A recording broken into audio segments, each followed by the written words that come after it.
আজকে ঐতিহ্যবাহী কান্দাপাড়া নুরুল ইসলাম মাধ্যমিক বিদ্যালয় কর্তৃক আয়োজিত বার্ষিক পরীক্ষার ফলাফল 2024 এই অনুষ্ঠানের উপস্থিত প্রধান অতিথি সহ অত্র এলাকার যে শিক্ষা অনুরাগী ব্যক্তিবর্গ আছেন, উপস্থিত আমার পার্শ্ববর্তী প্রতিষ্ঠানের সুপার মহোদয় সহ আমার প্রাণপ্রিয় ছাত্রছাত্রীবৃন্দ ও অভিভাবকবৃন্দ, সবাইকে আন্তরিক শুভেচ্ছা অভিনন্দন। আসলে আমি প্রথমেই একটু অভিযোগের সুরে বলবো, আমার অভিভাবকবৃন্দ আজকে বেশ উপস্থিত। আপনারা আসছেন আজকে শুধু ফল নিতে। আপনি কি কাজ করছেন যার জন্য আজকে ফল নিতে আসছেন? আপনি কি কাজ করছেন আজকে ফল নিতে আসছেন? আপনি কি ফল নেওয়ার কোনো কাজ করছেন কিনা বিবেকের কাছে একটু প্রশ্ন করেন। আপনার যে দায়িত্ব ছিল সারাটা বছর, সেই দায়িত্ব কতটুকু আপনি পালন করছেন? আপনি কি আসলে সঠিকভাবে আপনার দায়িত্ব পালন করছেন? আমি বলবো না, প্রশ্ন আছে এখানে আপনাদের যে স্যার কেন বললেন এই কথা। আমি আপনাদের এখনই প্রমাণ করে দিব যে আমি কেন এই কথা বললাম। আমি একদিন বিদ্যালয়ে দুটো ক্লাসে ইংরেজি ক্লাস ছিল।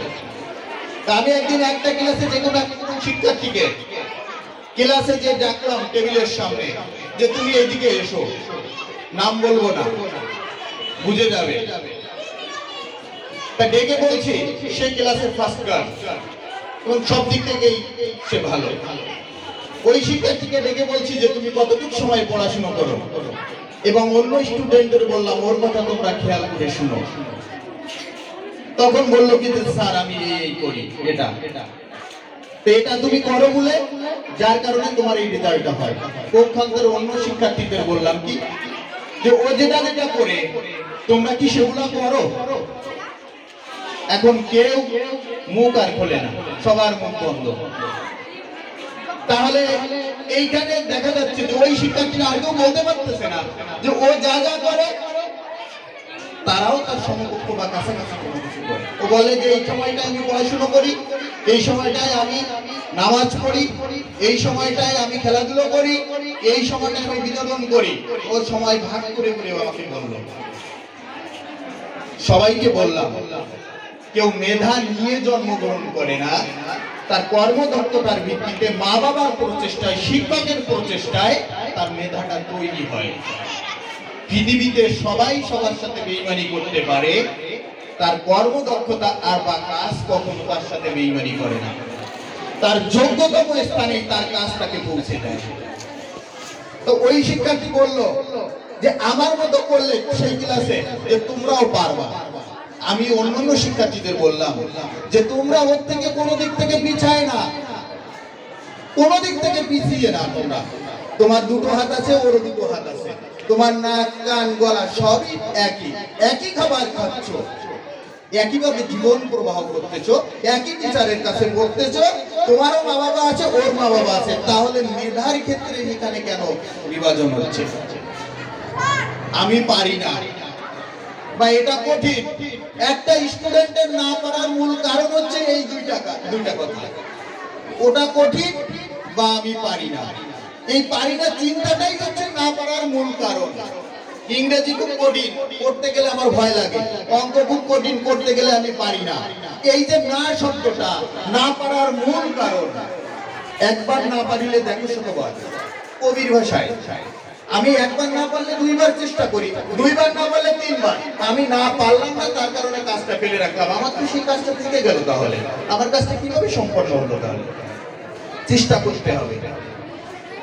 অতএব আমি আমার মায়েদের এবং বা পুরুষ অভিভাবক যারা আছে তাদের এই অভিযোগটা আমি দিয়েই যাব। আপনারা আপনাদের সন্তানকে মানুষ করছেন, আপনি যেরকম করছেন ও ঠিক সেইভাবে গড়ে উঠছে। এখানে সন্তানের কোনো দোষ না। ও পড়ে না, কিন্তু ওকে পড়াতে হলে আপনারা করতে হবে। আপনিও তো ওই সময় জীবনটা পার করে আসছেন, আপনি সেটা দিয়ে ওদের কম্পেয়ার করেন যে ওরা করছে কি আর আমি করছি কি। আমার মা বাবা আমাকে যা করতো আমি আমার সন্তানদের জন্য সেটা করতে পারতেছি কিনা, বা আমার মা বাবা যে কথাগুলো বলতো সেই কথাগুলো শুধু কথাই বলতেছি না, কাজে দেখাচ্ছি। আপনার সময় কি সময় দিন, দেখেন আপনার সন্তান মানুষ হবে অন্য 10 জনের মতো, ক্লাসে যে প্রথম হচ্ছে দ্বিতীয় হচ্ছে তার মতো হবে। এখানে রোলের কোনো ব্যাপার না। ওই শেষ হলো কিন্তু এবছর প্রচেষ্টা করে তার প্রচেষ্টায় বা আপনার প্রচেষ্টায় কিন্তু সামনের বছর প্রথম দিকে চলে আসতে পারে। এখানে পারি না বলেই আমার ব্রেন ভালো না, এটা না, এটা বিশ্বাসী না, ব্রেন ভালো হয়ে যাবে। আপনি আপনার কাজ দেখেন ভালো হয় কিনা। শুধু আমি গাছ রোপণ করলাম, পরিচর্যা করলাম না, শুধু ফলের আশা করতেছি, এইটা কেউ মনে করেন না। তাহলে আদৌ কোনোভাবেই আপনি ফল আশা করবেন না। গাছের পরিচর্যা করতে হবে, পরিপক্ক হতে হবে, সেই পরিপক্ক নির্দিষ্ট সময়ে আপনি ফল পাবেন। আপনি সেই কাজটা করেন আগে। আপনার সন্তানের দোষ দিচ্ছেন। আমার একটু আগে আমার শ্রদ্ধেয় এক বড় ভাই বনিয়ামিন ভাই, আসলে তার কথাগুলো আমি খুব গভীরভাবে শুনছি। সে যে কথাগুলো বলছে আসলে সেই কথাগুলো কিন্তু প্রতিফলন, বা আমি ওই একই কথাই বলছি বলতে গেলে। আপনারা সবাই প্রত্যেক কিছু দেখেন, একজন মা বা একজন বাবা, মা রান্না করবে, বাবাতে যদি চাল ডাল তেল লবণ যদি না এনে দেয়, ওই মা রান্না করতে পারবে? কোনোভাবেই সম্ভব না। সবকিছুর একটা পরিকল্পনা দরকার, যে ওর বাবা আসবে সময় মতো চাল নিয়ে ডাল নিয়ে, আমি রান্না করবো, সন্তানদের খাওয়াবো। দেখেন কত সুন্দর একটা পরিকল্পনা, যেটা সংসার জীবন অতিবাহিত হয়। একটা স্টুডেন্টকে পড়াশোনা করাতে গেলে ঠিক এইরকম পরিকল্পনা থাকতে হবে আপনার, যে ঠিক মতো পড়াশোনা করছে কিনা, ও কার সাথে আড্ডা দিচ্ছে। এই বাজে আড্ডার কারণে কিন্তু আপনার সন্তান নষ্ট হয়ে যেতে পারে।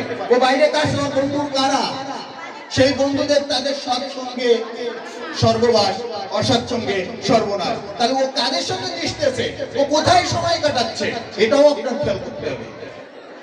সময় মতো পড়ার টেবিলে আছে কিনা, সন্ধ্যার সময় পড়ার টেবিলে না থেকে দোকানে আড্ডা দিচ্ছে, তার মানে ওই সন্তানকে আপনি আগায় দিচ্ছেন। আপনার লাঠি হবে না, বরং আপনার জন্য বোঝা হবে। আপনাকে সালিশ করতে হবে। সমাজে বিভিন্ন জায়গায় বিভিন্ন সমস্যা করলে